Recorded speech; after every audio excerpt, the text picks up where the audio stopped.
جشن موسم دنیا میں قوموں کے جو قائدین ہیں،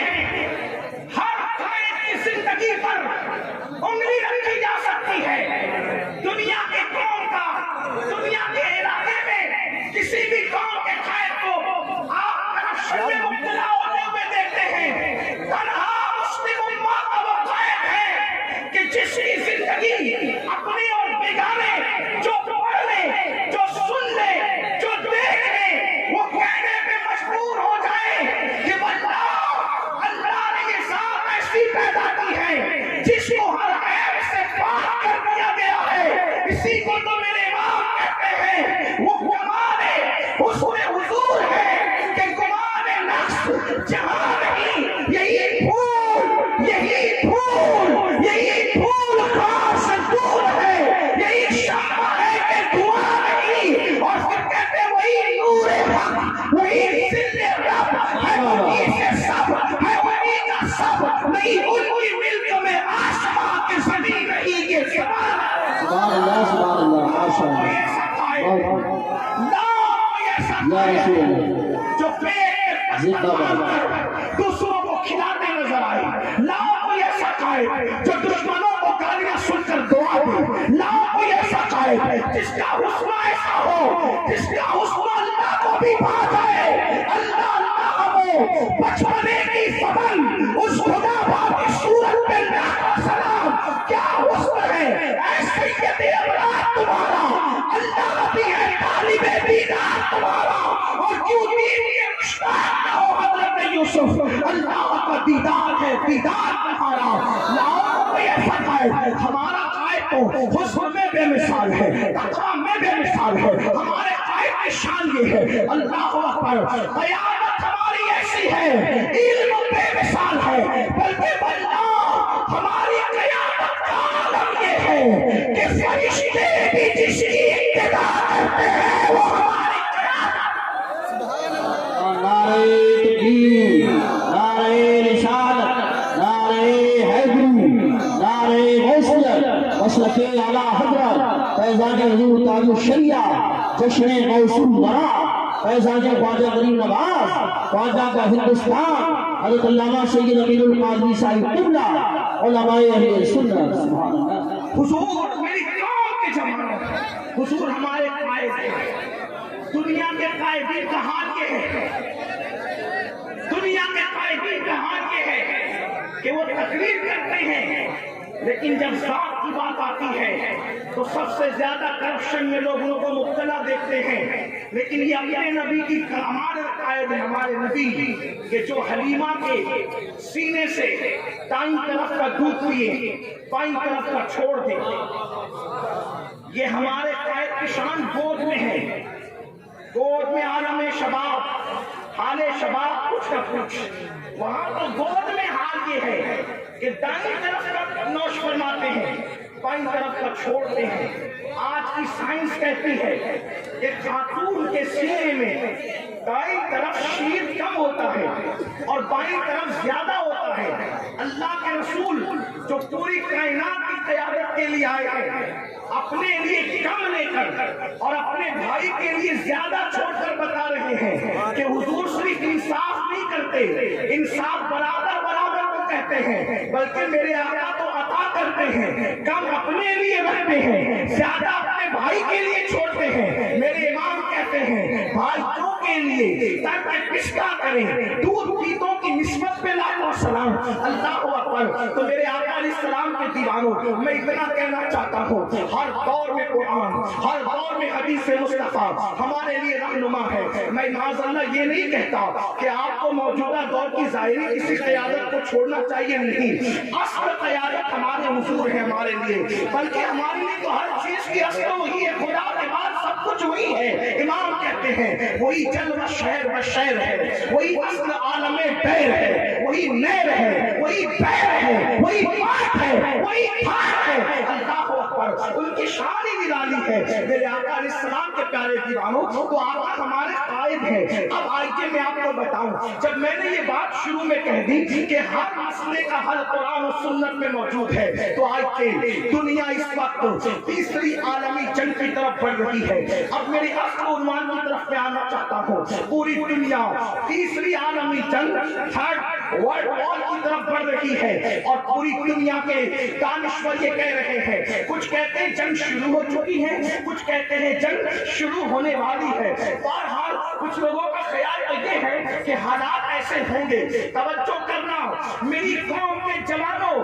اگر آپ صرف دل بہلانے کے لیے آئے ہو تو پھر آپ کی اپنی مرضی ہے اور اگر آپ انقلاب اپنے اندر پیدا کرنے کے لیے آئے ہو تو اپنے اللہ و رسول کا فرمان دل کے کانوں سے سننا ایک ایک جملے پہ توجہ کرنا تیسری عالمی جنگ شروع ہو چکی ہے اور جب یہ عالمی جنگ ہوگی تو یاد رکھنا سر ایسے اڑیں گے جیسے فٹ بال آندھیاں خون کی ایسے ہوگی لوگ مٹی کی سرخ آندھی کی بات کرتے ہیں خون کی سرخ آندھیاں ہوگی اللہ اکبر مصنوعی طور پر دنیا میں بیماریاں لائی جائے گی مصنوعی طور پر دنیا کے اندر بلائیں لائی جائے گی دنیا کے اندر زہر اور زہریلی اشیاء غذاؤں کے طور پر لوگوں کو دی جائے گی بڑے عجیب حالات ہوں گے بڑے عجیب انداز ہوں گے اب میرے آقا علیہ السلام کے پیارے دیوانوں اس وقت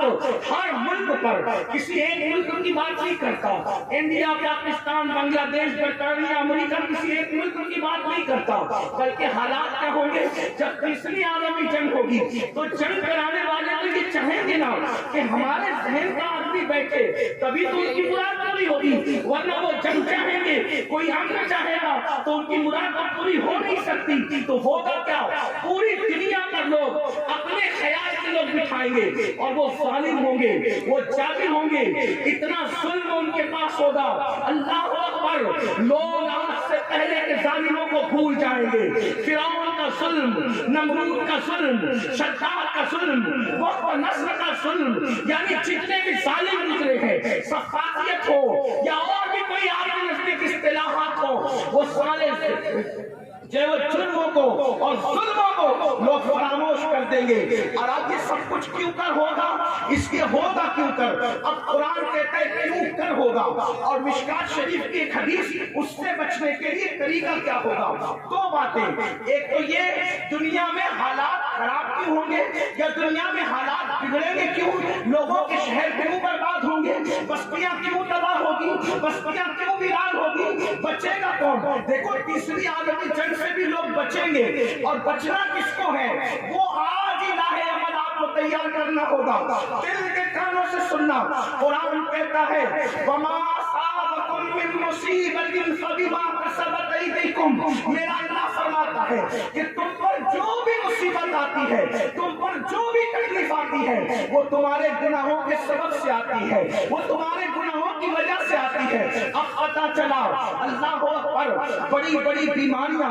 اکثر لوگوں کو گناہوں کی وجہ سے یہ نہیں کہتا کہ ہر بیمار گناہگار ہوتا ہے ایسا نہیں کہتا لیکن اکثریت کی بات کرتا ہوں اللہ اکبر یہاں پر میرے رسول کی دکھیاری امت کے لوگ موجود ہیں خواتین ہو یا حضرات بچے ہو یا جوان کوئی نہ کوئی دکھ میں مبتلا ہے سب کے دکھ الگ الگ ہے لیکن آؤ آج دکھوں کا مداوع تلاش کریں آج دکھوں کا حل تلاش کریں آج تکلیفوں کا حل تلاش کریں میرے عزیز یہ محفلیں خواجہ و لطیفہ گوئی کے لیے نہیں ہوتی یہ محفلیں گل و بلبل کی بات کرنے کے لیے نہیں ہوتی یہ محفلیں اپنے مسائل کے حل کے لیے ہوتی ہے اب آج کے اللہ اکبر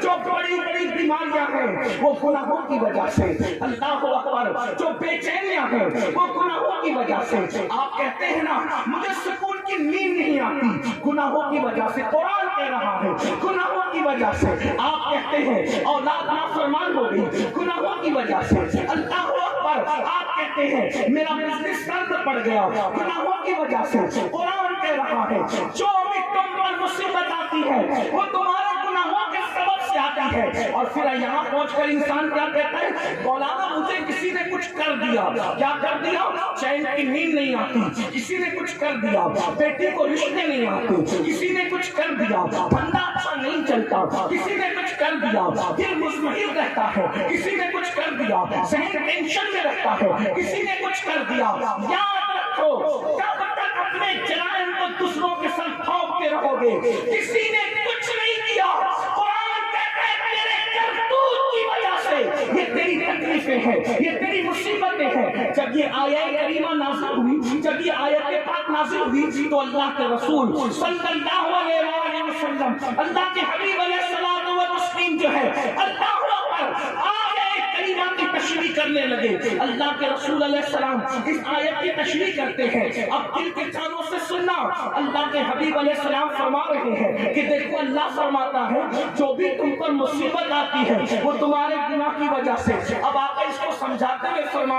فرماتے ہیں کہ تمہارے جسم میں جو کھجلی آتی ہے، یعنی کبھی کبھی جو تمہارا جسم کھجاتا ہے وہ کھجلی بھی تمہارے گناہ کی وجہ سے آتی ہے. مطلب کیا کہ اگر مسلمان گناہ نہ کرے تو کبھی اس کو کھجلی بھی نہ آئے. آپ اندازہ کریں مسلمان اگر گناہ چھوڑ دے اس کو کبھی کھجلی بھی نہ آئے. پتا کیا چلا؟ آقا فرما رہے ہیں تمہیں جو کھجلی آتی ہے وہ تمہارے گناہوں کی وجہ سے، جو تمہارا جسم بھڑکنے لگتا ہے وہ تمہارے گناہوں کی وجہ سے. فرمایا گیا اللہ اکبر جو تمہیں ٹھوکر لگتی ہے، ٹھوکر وہ تمہارے گناہوں کی وجہ سے. جو تمہارے پیر میں کانٹا چبھتا ہے وہ تمہارے گناہوں کی وجہ سے. مطلب کیا؟ اگر مسلمان گناہ نہ کرے زندگی میں کبھی اس کے پیر میں کانٹا بھی نہیں چبھے گا. اگر مسلمان اللہ اکبر گناہ نہ کرے کبھی اس کو ٹھوکر بھی نہ لگے گی. میں آپ سے پوچھنا چاہتا ہوں ولیوں کی فہرست بناؤ، ولیوں کی فہرست بناؤ اور اس میں 99% اولیاء اللہ کو دیکھو کبھی ان کو ٹھوکر بھی نہیں لگی، کبھی ان کے پیر میں کانٹا بھی نہیں چبھا. مسلمانوں کہاں ہو؟ تمہیں کتنا اچھا مذہب ملا ہے کہ اس پہ عمل کرو تو کانٹا بھی نہیں چبھے گا. کوئی دنیا کا انسان تمہارا کیا بگاڑ دے گا؟ کوئی دنیا کی منزل تمہارا کیا بگاڑ دے گی؟ کوئی دنیا کا دشمن تمہارا کیا بگاڑ دے گا؟ حد ہے اور حیرت ہے کہ گناہوں کی وجہ سے کانٹے بھی چبھ رہے ہیں، گناہوں کی وجہ سے ٹھوکر بھی لگ رہی ہے. اسی لیے اسلاف کا طریقہ یہ تھا کہ جب ان کو ٹھوکر لگتی تھی زخم پاک میں دیکھتے تھے، پہلے وہ استغفار پڑھتے تھے، پہلے وہ توبہ کرتے تھے. میرے عزیز میرے بھائی اپنے رسول فرما رہے ہیں کہ کانٹا بھی گناہ کی وجہ سے چبھتا ہے، ٹھوکر بھی گناہ کی وجہ سے لگتی ہے، بیماریاں بھی گناہ کی وجہ سے ہوتی ہے، جسم کے جو ہے وہ اعضاء پھڑکتے ہیں وہ بھی گناہ کی وجہ سے. اب آئیے مشکات شریف کی حدیث دل کے کانوں سے سنیں. اللہ کے رسول غیب کا نبی صلی اللہ علیہ وسلم فرماتے ہیں کہ اللہ فرماتا ہے کہ میں ہی اللہ ہوں. اللہ فرماتا ہے حدیث قدسی میں، فرماتا ہے میں ہی اللہ ہوں، میں ہی وحدہ لا شریک ہوں. اور پھر وہ فرماتا ہے میرے بندو جب تم میرے نافرمان ہو جاتے ہو تو میں تم پر ظالم حکمراں مسلط کرتا ہوں، میں تم پر ظالم و جابر حاکم مسلط کرتا ہوں اور ان کے دلوں میں تمہارے لیے سختی پیدا کر دیتا ہوں، تمہارے لیے میں تمہیں نفرتیں پیدا کر دیتا ہوں. اللہ اکبر. یہ سوچتے ہو کہ ووٹوں کی وجہ سے ظالم حاکم آتے ہیں یا سازشوں کی وجہ سے آتے ہیں؟ نہیں، یہ تو ساری چیزیں بہانے اور کھیل تماشے ہیں. اللہ کے رسول نے 1450 سال پہلے فرمایا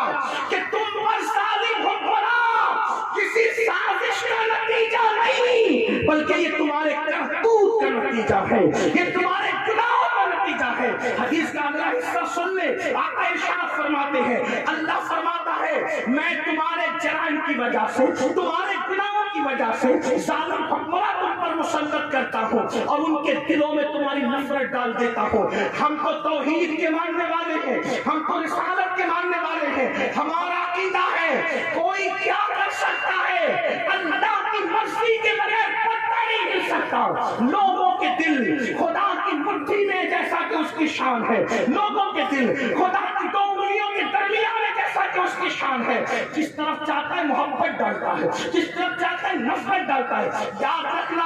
اگر کسی ملک میں کوئی کافر تم پہ ظلم کر رہا ہے، اگر اس کی بجائے مسلمان کو بھی تم حکمراں بنا دو اور تمہارے کرتوت یہی رہے کہ تم رات کو زنا کے اڈوں کو آباد کرتے رہو، تو پھر وہ تمہیں محمود غزنوی جیسا حکمراں نہیں ملے گا۔